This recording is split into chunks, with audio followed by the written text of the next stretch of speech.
Okay, so this is our continuing professional development session on Shakespeare. As Katie said, my name is Dr Richard Stacey and I am lecturer in English literature at Glasgow and our widening participation officer. Now, I want to start with the man himself, William Shakespeare. I remember having a conversation once with a student who just could not get to grips with Shakespeare.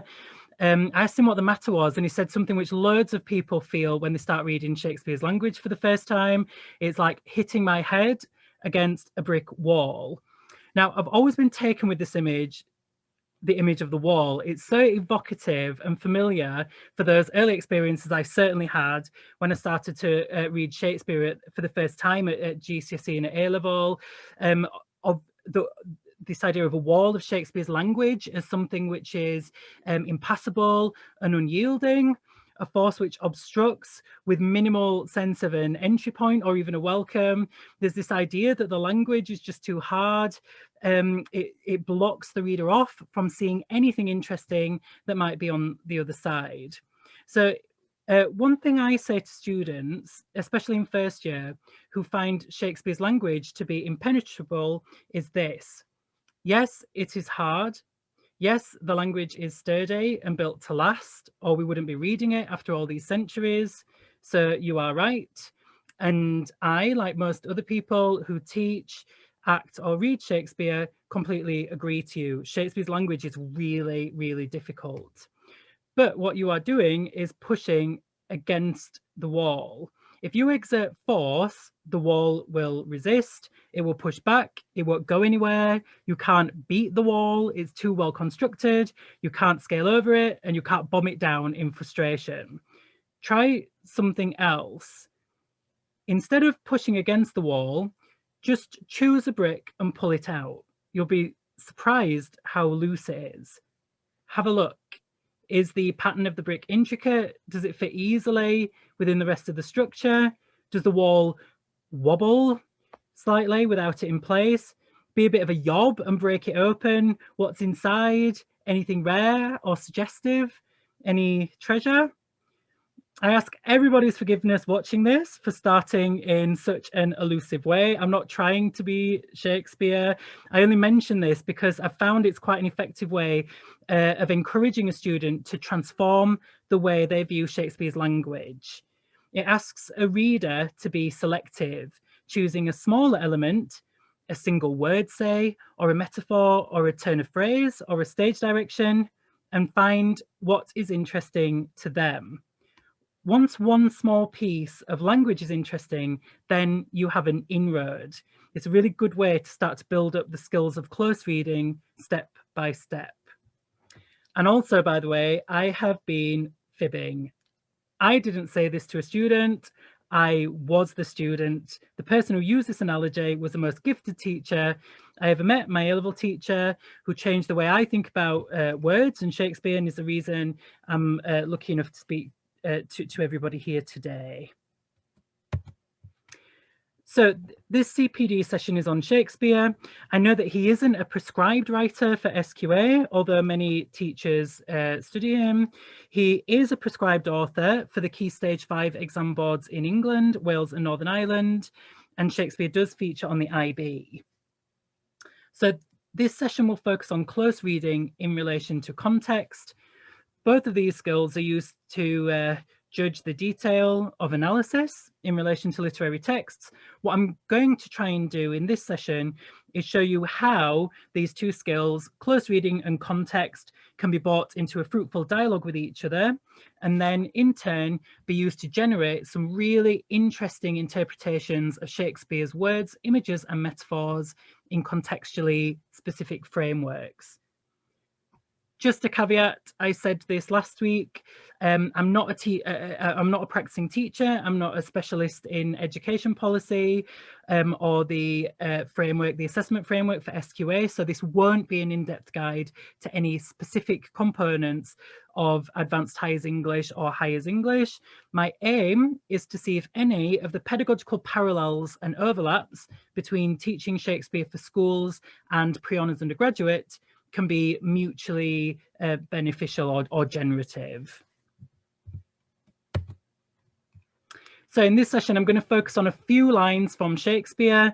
I've selected an example from Shakespeare's historical tragedy, Richard II. I know this is a play which is often on the syllabus for advanced hires or key stage 3 literature exam boards, and it's also really useful for engaging with context, as it's a highly political text containing many examples of rich and elusive language. So it's really easy to bring those two skills of contextual analysis and close reading together. I am going to discuss one of the major contextual frameworks of this play, the parallel between the character of Richard and Elizabeth I, before exploring 3 close reading strategies for a contextually driven analysis. These are image mapping, exploring the word mind, the mind of a character comprised of language, and the stage word. What happens when a metaphor or conceit is physicalized in the playing space? So here is this marvelous scene in which Richard gazes upon his own face in a mirror after his deposition by Bolingbroke before smashing it in a fit of anger. If anyone has seen Richard II live, you'll know how charged and dramatic this moment is. David Tennant is amazing in the RSC production from 2013, as is Ben Whishaw in the television dramatisation, The Hollow Crown. I'm going to really quickly read it out because I'll be focusing on this section of text for the rest of the presentation, but I am not as good as either Ben Whishaw or David Tennant, so I do apologise in advance. Give me the glass, and therein will I read. No deeper wrinkles yet. Hath sorrow struck so many blows upon this face of mine, and made no deeper wounds? O flattering glass, like to my followers in prosperity, thou dost beguile me. Was this the face that every day under his household roof did keep 10,000 men? Was this the face that like the sun did make beholders wink? Is this the face which faced so many follies, that was at last outfaced by Bolingbroke? A brittle glory shineth in this face. As brittle as the glory is the face, for there it is, cracked in 100 shivers. Mark, silent king, the moral of this sport. How soon my sorrow hath destroyed my face. As this session is focused on context and close reading, I'm just going to focus on the historical and political frameworks of this one scene. Now, I'm going to be discussing some historical information, but all of it is aimed at school learners. It can be found in the context section of the material produced by exam boards, such as OCR and AQA, and it's the kind of thing covered in guides such as York Notes or these online databases. Basically, what I'm about to discuss in this next slide is what the students will have access to. So just to recap, in the 1590s, Elizabeth was nearing the end of her reign. She was slightly losing her grip on power. This was because she was past childbearing age and could not provide England with a legitimate successor. There's a very real sense of nervousness over what would happen after her death and whether the small, scrappy Protestant country would be invaded by a foreign power or plunged into a civil war. Now, one way in which writers in the early modern period could reflect on politics was through analogy. Elizabeth was often subtly compared to the medieval monarch Richard II for several reasons. Both were childless, both were susceptible to flattery, which was regarded as politically dangerous, and crucially, both monarchs were cultured and flamboyant, and used spectacle and literature to cement their authority. There's this really nice example on the slide where apparently Elizabeth said, Her Majesty fell upon the reign of Richard II, and Elizabeth said, I am Richard II, know ye not that? So representing the figure of Richard was therefore a coded way of critiquing the policies and conduct of the reigning queen via analogy and comparison. For students studying this play, Richard II, for advanced hires, A-level or IB, this is likely to be the dominant context they'll be working with in relation to the text. Now, one way in which we can start to specify our close reading in relation to contextual inference is by seeing if other writers use any of the words, images, or metaphors which recur throughout Shakespearean texts.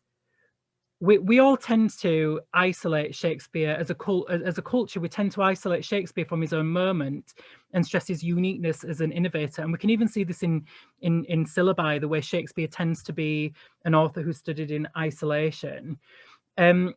However, the idea of an isolated Shakespeare is very far from the truth. Shakespeare, as a dramatist, is really interested in the work of other writers, and he regularly uses metaphors and imagery which were part of the common stock in trade. Now, as you can see on the slide, one metaphor which was often associated with Elizabeth, especially near the end of her life, is the mirror. These first two quotes here laud the Queen in language which stress her appearance. A mirror image invites the reader to contemplate an imagined reflection. So these writers are instructing the reader to picture the Queen in a certain way, and that is as a youthful figure. Now, this is evidently absurd, given her age. You can see what she looked like in the picture there, and that would have been regarded as flattering in the 1590s. But this type of imagery is also coercive and insincere. The metaphor of the mirror is giving anything but a true picture of the aging Elizabeth.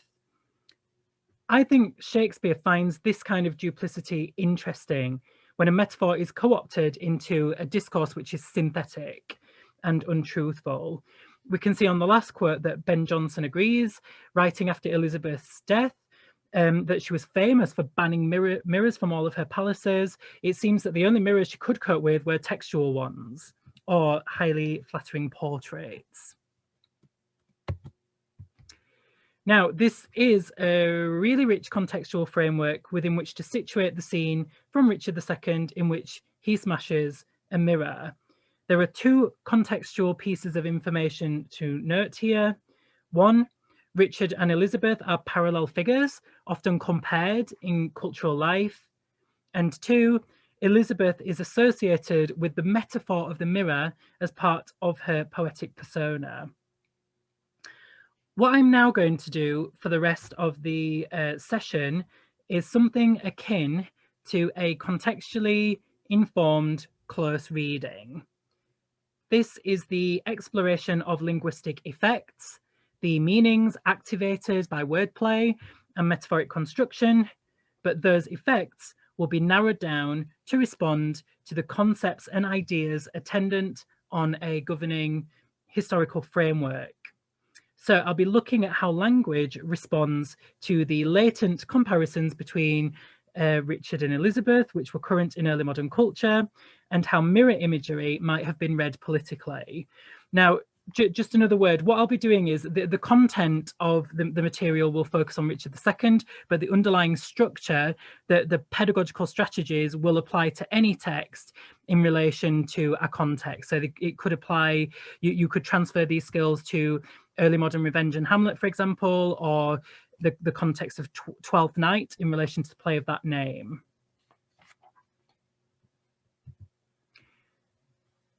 The first technique I would tend to use for students when embarking on a contextually specific close reading is image mapping. This is when you ask students to take out the bricks they find interesting, as my teacher said, only here it would be individual metaphors and images in relation to contextual knowledge, or information.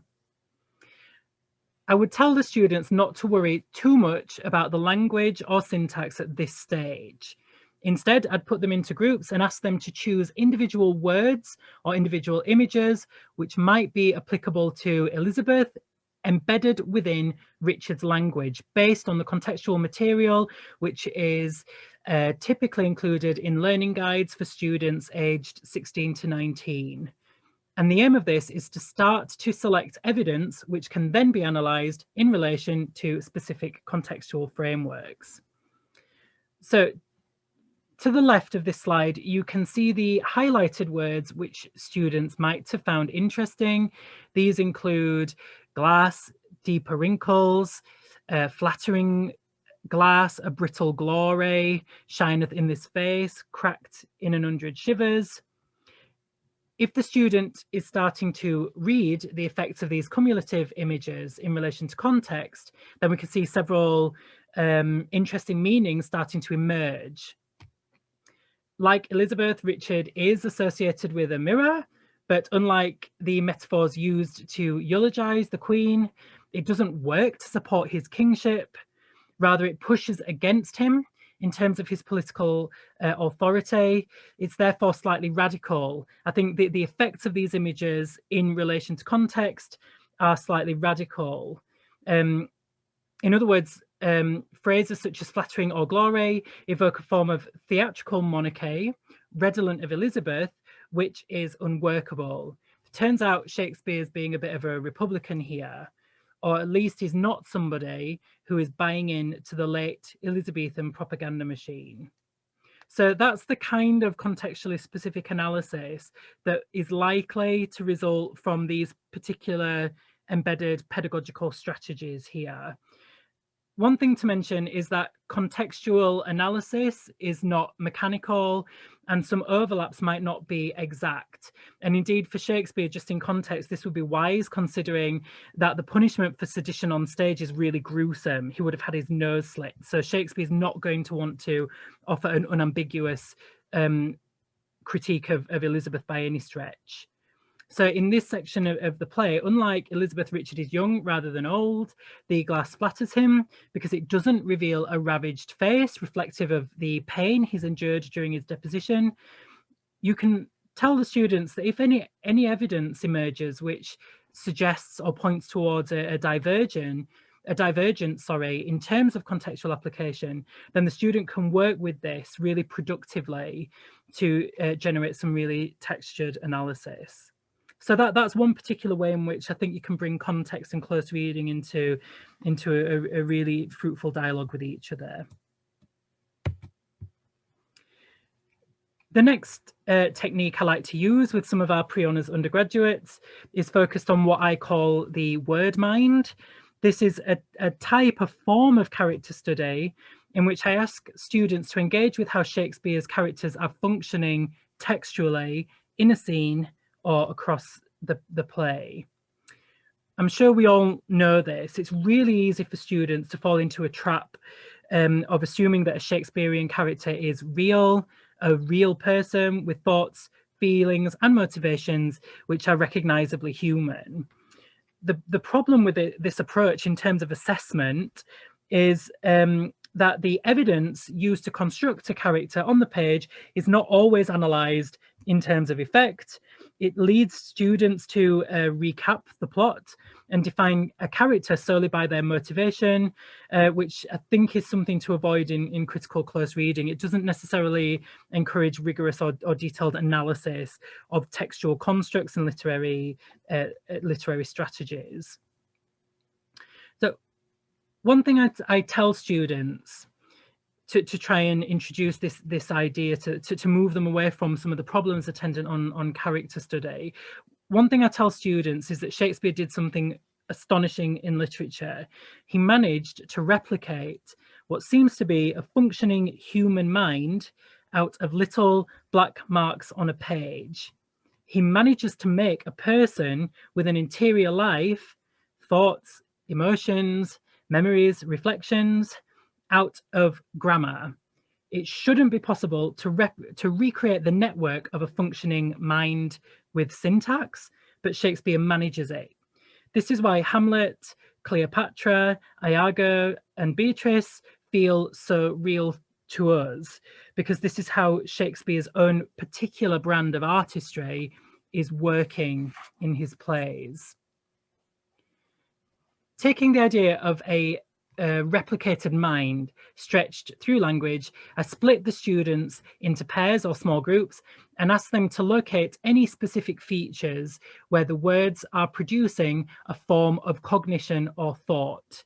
What is the grammar doing? I ask them. How is Shakespeare capturing the fluctuations of the mind through words and words alone? Then I ask the students to consider how the word mind on the page is operating in relation to context, in relation to the social, religious, or political situation the character is in at any given moment. So for Richard, his situation is a flamboyant monarch who is deposed. It's really easy to link the word mind, how Richard thinks in response to this situation, to wider politics centered on Elizabeth and the Elizabethan regime. So if we adopt this approach to the example of the text I selected, Richard II, you can see how Richard's mind, how his word mind is activated in two ways in terms of technique. There are loads of rhetorical questions in this section of the text. Please, without hope of an answer, and I've included some further questions there I would ask the students. You can also see that in terms of wordplay, the speech is highly repetitious, particularly focused on the word face, and punning also in the phrase face which faced so many follies, which was at last outfaced by Bolingbroke. Once the students have got a sense of some of the effects generated by these techniques, I would ask them to consider why these features are interesting in relation to context. And that would be the crucial way in which I could bring close reading and context together. So the students might say something like this: the rhetorical questions are Shakespeare's way of capturing a monarch who loses the ability to compel their subjects to respond, especially when they're deposed without an heir, for example, like Elizabeth. Or the face punning, for example, is a reflection on the dangers of stamping a public image so forcefully on the national mind that it is vulnerable to desecration, for example, like Elizabeth.